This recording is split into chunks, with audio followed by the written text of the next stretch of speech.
की बात है, एक हॉकी के खिलाड़ी हुआ करते थे। उन्होंने अपने खेल के प्रदर्शन से पूरी दुनिया में हॉकी का नाम रोशन कर दिया था और इतिहास में स्वर्ण अक्षरों में अपने नाम को अंकित कर दिया था, जिनका नाम ध्यानचंद था। जब वह खेल के मैदान में आते थे तो विरोधी टीमें पनाहे मांगने लगती थीं और अपना सिर उनकी टीम के आगे झुका लेती थीं। वह एक ऐसे खिलाड़ी थे जो कि किसी भी एंगल का निशाना बनाकर गोल कर सकते थे। उनके इसी टैलेंट को देखते हुए उन्हें विश्व भर में हॉकी का जादूगर भी कहते थे। उनका जन्म 29 अगस्त 1950 को उत्तर प्रदेश के इलाहाबाद शहर में हुआ था। कुछ समय बाद उनके पिता का ट्रांसफर झांसी में हो गया और तब ध्यानचंद भी अपने पिता के साथ वहीं रहने लगे। पिता का बार बार ट्रांसफर होने के कारण वह पढ़ाई में ध्यान अच्छी तरह से नहीं लगा पाए और उनका मन हॉकी खेलने में लगा रहा और वह केवल छठी कक्षा तक ही पढ़े हैं। बचपन में लोग इन्हें ध्यान सिंह के नाम से पुकारा करते थे। जब वह छोटे थे तो वे अपने दोस्तों के साथ मिलकर पेड़ की डाली की हॉकी बना लिया करते थे और कपड़े की गेंद बनाकर खेलते थे। एक बार वह अपने पिता के साथ हॉकी का खेल देखने गए। वहां उन्होंने एक टीम को हारता हुआ देखा और वह दुखी होने लगे और चिल्लाकर अपने पिता से कहने लगे कि अगर मैं कमजोर टीम की तरफ से खेलूंगा तो रिजल्ट कुछ और ही होगा। तभी वहां खड़े एक ऑफिसर ने उन्हें खेल के मैदान में जाने की परमिशन दे दी। वहां जाकर उन्होंने लगातार 4 गोल किए। वहां के लोगों को आश्चर्यचकित कर दिया। उस समय वह केवल 14 साल के बच्चे थे। उनके इस प्रतिभा को देखकर 16 साल की उम्र में उन्हें आर्मी में भर्ती कर लिया गया। इसके बाद भी वह अपने आप को हॉकी से अलग नहीं कर पाए। ध्यानचंद के पहले कोच का नाम भोले तिवारी था।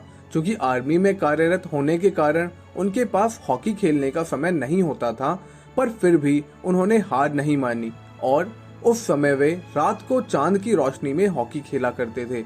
वे हॉकी के दीवाने थे। आर्मी के साथ साथ ही उन्होंने हॉकी में भी अपना करियर बनाया और 21 की एज में उन्हें न्यूजीलैंड जा रही भारतीय टीम में चुना गया। इस खेल में भारत ने 21 में से 18 मैच जीते। 23 साल की उम्र में ध्यानचंद को 1928 में एम्स्टर्डम ओलंपिक्स में पहली बार भारतीय टीम के सदस्य के रूप में चुना गया, जहां भारतीय टीम द्वारा खेले गए 4 मैचों में 23 गोल किए और स्वर्ण पदक हासिल किया। 1932 में बर्लिन ओलंपिक्स में ध्यानचंद को कप्तान बनाया गया।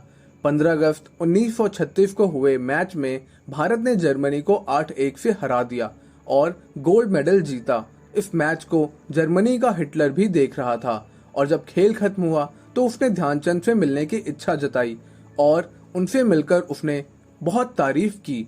हिटलर ने ध्यानचंद को अपनी टीम में आने के लिए भी कहा लेकिन मेजर ध्यानचंद ने पूर्ण रूप से मना कर दिया।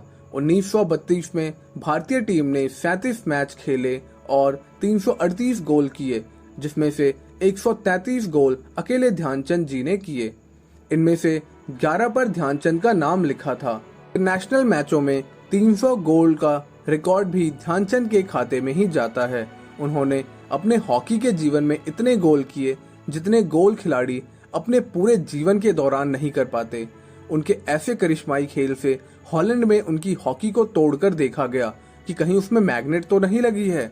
जापान में उनकी हॉकी का लेबोरेटरी में परीक्षण भी हुआ कि कहीं इनकी हॉकी में गोंद उपयोग तो नहीं हुई है। 1948 में 43 वर्ष की उम्र में वह आर्मी से रिटायर हुए तो उसी वर्ष भारत सरकार ने उन्हें पद्म भूषण से सम्मानित किया। 29 अगस्त उनके जन्म को हम राष्ट्रीय खेल दिवस के रूप में मनाते हैं। राजीव गांधी खेल रत्न पुरस्कार, अर्जुन पुरस्कार, गुरु द्रोणाचार्य पुरस्कार, वियना के एक स्पोर्ट्स क्लब में उनकी एक प्रतिमा स्थापित की गई है जिनमें उनके 4 हाथ हैं और चारों में स्टिक पकड़े हुए हैं। यहीं तक नहीं बल्कि दिल्ली के एक स्टेडियम के नाम को उनके नाम पर रखा गया है।